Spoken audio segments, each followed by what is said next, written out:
Zamonaviy o'zbek ayoli mehr, sabr va ilhom timsoli. Men zamonaviy o'zbek ayoliman. Yuragimda mehr, so'zlarimda hikmat, nigohimda ishonch mujassam. Men sabr va mehnatni hayotim mezoniga aylantirganman. Chunki bilaman, ayol kuchi jismoniy emas, balki qalbidagi mehrdadir. Men ustozman. Har kuni sinfga kirganimda o'quvchilarimning chehrasida kelajakni ko'raman.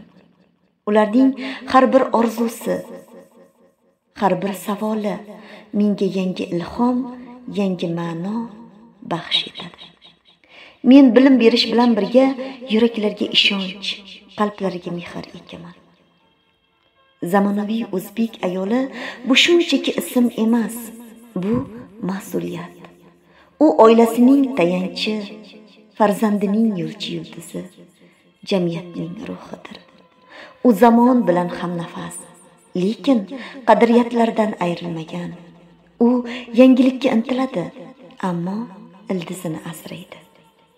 Har bir muvaffaqiyat ortida ayolning sabri, har bir ezgulik ortida uning duosi bor. Men bugun bu jamiyatda o'z o'rnimni topganimdan faxrlanaman. Men o'quvchilarimning yutug'ida o'zimni ko'raman. Ularning parvozi mening g'ururim.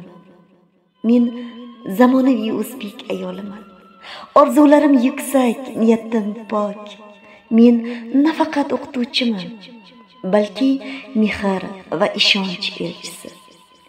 Yoshlar qalbiga nur olib kiruvchi bir ustozman. Chunki bilaman, agar ayol uyg'onsa, millat uyg'onadi. Agar ayol yuksalsa, jamiyat yuksaladi. Men esa shu yo'l uchun yashayman. Ta'rifingga so'z topolmay lola, qolmoqdaman ey buyuk ayol.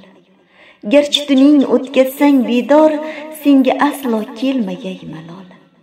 Qalbing suvdek tiniq va zilola, pokizasan muqaddas ayol.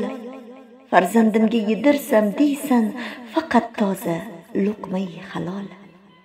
Osmondagi oy kabi hilol, chiroylisan bunchalik ayol. So'zlayotgan kalomlaringdan tomib turar shirin shakar bol. Kurtaklagan navnihol misol, sirlimisan shunchalik ayol. Mayli sirli, sehrli bo'llik, ko'rma deyman hech qachon zavol. Siz bilan Normat va Feruza bo'ldi. Omon bo'ling azizlarim.